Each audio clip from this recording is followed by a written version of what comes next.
Ito mga kababayan, talagang sa defersa na nga si Senador Bongo kasama si Chia Tiansang ating Vice Mayor ng Maynila and syempre si Mayor Isko Moreno. Ito talagang nagbigay ho sila ng tulong sa mga nasunugan dito sa Barangay 193 dito po sa Tondo, Maynila. Talagang grabe talaga itong mga ito.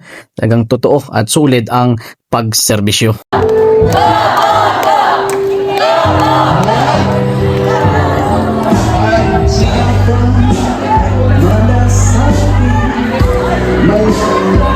Okay, sinala na po. Kami naman ating kababayan.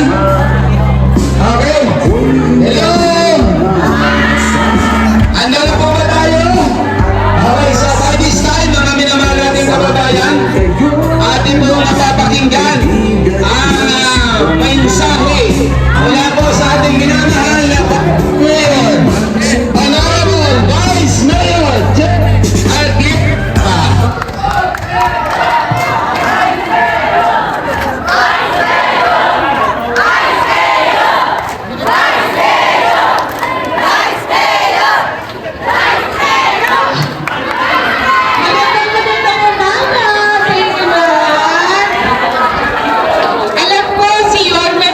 Dito last week, nung mga panahon na yun, nasa session hall po ako.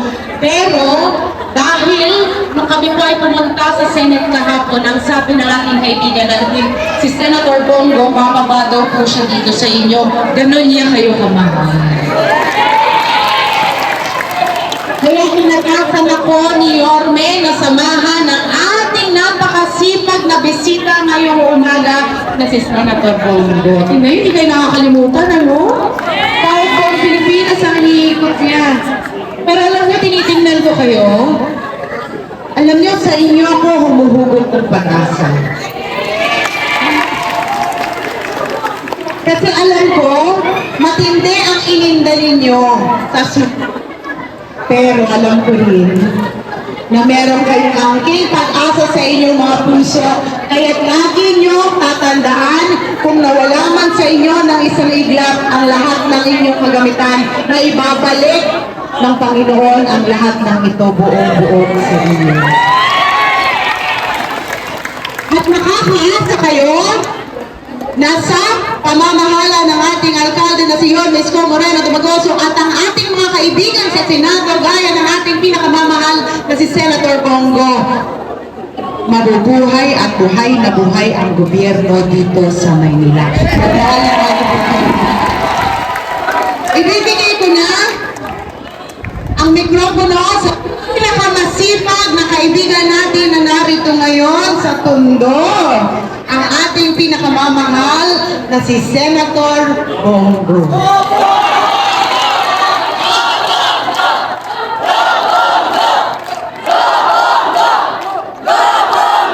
Magandang umaga po sa inyo lahat, mga kababayan ko.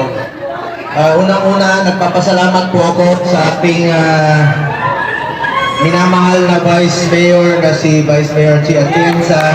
Palapakan po natin. Alam niyo, ang tatay niya, kaibigan ko po at talagang napakabait na supporter.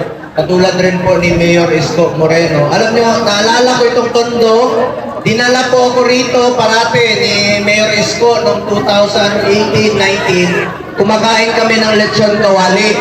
Kanina, nagmotor ako, pero nadaanan doon ng mga nasa tabi-tabi lang. Kumain ako ng lechon kawali, pinakain ko yung mga bata at saka yung DPS yung nagwawali sa kalye. Ang sarap-sarap ng lechon kawali nyo dito sa Tondo, paborito ko. Kumain muna ako kaya medyo natagalan po ako, hindi pa ako nag-aalmusal eh. Anyway, gusto ko pong palapakan natin ang ating masipag. Salamat Vice Mayor sa mga tulong sa ating mga kababayan dito. Asahan niyo po ang aking patuloy na pakikipagtulungan sa inyo ni Mayor Isko and Vice Mayor Chia Tiansang para sa kaunlaran pa ng syudad ng Maynila. Palapakan po natin Vice Mayor Chia Tiansang, Mayor Isko Moreno, ang aking kaibigan. Palapakan natin ang ating mga minamahal na barangay officials, Kapitan Reynaldo Tan ng Barangay 93, Kapitan Val Santos ng 92, Kapitan Antonio Asilo ng 91. Parati po ako doon pag nasusunugan. Kagawad Froilan Lim, Kagawad Cristina de Guzman, Kagawad Edgardo Naboa, Kagawad Celestina Gadit, Kagawad Roy Magbuhos, Kagawad Teresita Luque, Kagawad Renante Bautista, Kapitan Boy Manalad ng Barangay 151, para natin. Ang ating mga iba't ibang ahensya ng gobyerno, from NHA, Mary Grace Almeida, Jennifer Ignacio, Marcelino Bustos, mag-assessment sila para sa programang EHAP, kung sino po yung magka-qualify. Ang ating mga kapulisan, headed by Police Captain Carl Kicho, ang ating kababaihan ng Maynila, led by, of course, ang ating grupo po ni Vice Mayor Tiatienza, sa mga kababaihan. Maraming salamat po sa inyo. At nandito rin po ang aking kaibigan, si Mr. Efectivo. Kilala niyo naman po siguro ito, no? Alam niyo, tapos ng eleksyon, pero nandito po siya para magpasalamat sa inyo. Kahit hindi siya pinalad, sabi niya, patuloy akong magpapasalamat sa mga kababayan natin. Palakpakan natin, Mr. Efectivo, Philip Salvador. Sino nakapanood ng pelikula ni Philip Salvador? Sino nakapanood ng Betamax si Philip Salvador?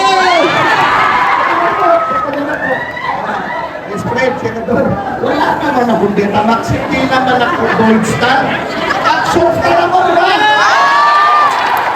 Wala naman ako sinabing bolsa. Wala ba? Pero napanood ka ni Manang kanina. Di ba, Manang? Napanood ko siya noon, di ba? Napanood mo yung pelikula niya. Oo. Ang ganda pa ng katawan niya noon. Ang katawan niya noon, puro pandesal. Ngayon, naiiyak siya, nawawala yung pandesal niya. Sabi ko, huwag ka mag-alala, nawala yung pandesal mo, pinalitan ng monay. Eh, siyempre, lumalaki na si Philip. Alam niyo, 71 anyos na yan. Pero, may asim pa yan. May bawi ka na pala. Uy, Manang, totoo yun. Naamoy ko, kahapon, pawis na pawis. May asim pa. Yakapin niyo ako ngayon. Wala kayong maamoy na asin. Ako lang. Kasi binilihan ko ng tawas. Mga kababayan ko, ako po isang Bisaya na taga Mindanao, taga Davao, tulad ni dating Pangulong Duterte, at ako rin po isang Batanggenyo, tesoro ng Tanawan. Sino mga Batanggenyo rito? May Batanggenyo. Sino mga taga Mindanao? Sus, Bisaya ka na Ayaw nga may puntang gari mo. Tao na ka? Sino mga taga Visayas dito? Sino mga Bisaya? Ayun, Bisaya. Bisaya ka? Sino Ilonggo? Ilonggo ka? Pinsan! Kasi lahat ng Ilonggo pinsan, kasi Ilonggo bonggo. At saka may mga buntis dito kanina. Niyang ako ng anak nila. So meron ako mga bagong kumare. Mga bago kong kumare. Tawagin nyo na lang akong paring bonggo. Ako nga, si Philip Salvador, kumpare kami, ninong ako ng mga anak niya. Kaya ayaw niya, hindi siya makontento na tawagin ko siyang paring bonggo. Ayaw niya ng paring ipe. Gusto niya, pare.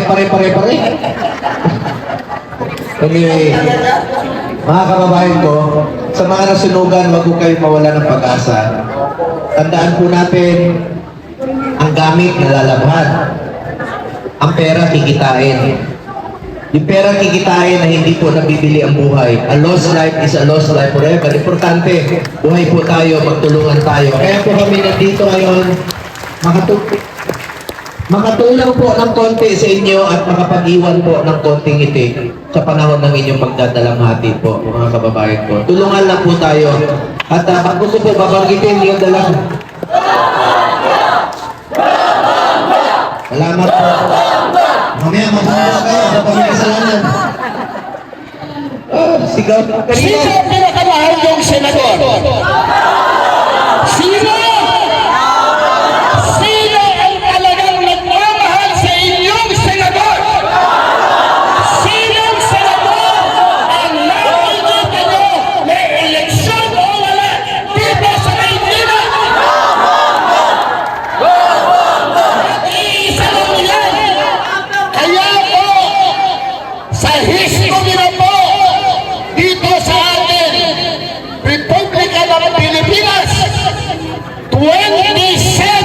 million votes ng isang senador. Pinakamalaking boto po dito sa atin bilang senador, si Senador Bongo.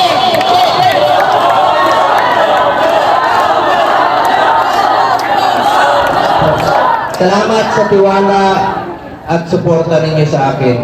Hindi ko po sasayangin yung tiwalang binigay niyo po sa akin. Magsiservisyo po ako para sa Pilipino sa abot ng aking makakaya. Hindi po ako politiko na mga ako. Gagawin ko lang po ang aking trabaho. Tinatanong nila ako, bakit ka nandiyan ngayon? Sunog, baha, putok ng bulkan. Hindi ko po matiis na nakaupo sa opisina. Habang nangangailangan din ng tulong, nabalitaan ko nung 2 araw, napanood ko sa telebisyon na nasunugan kayo rito. Ako mismo, tinawagan ko yung mga staff ko. Sabi ko, pupunta ako dyan sa Tondo.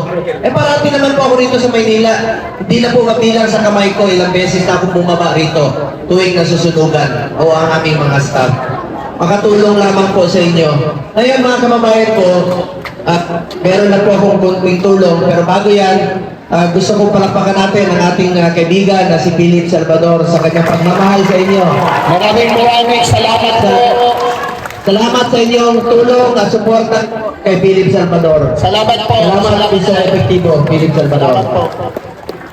Meron na po akong dalang konting tulong sa inyo.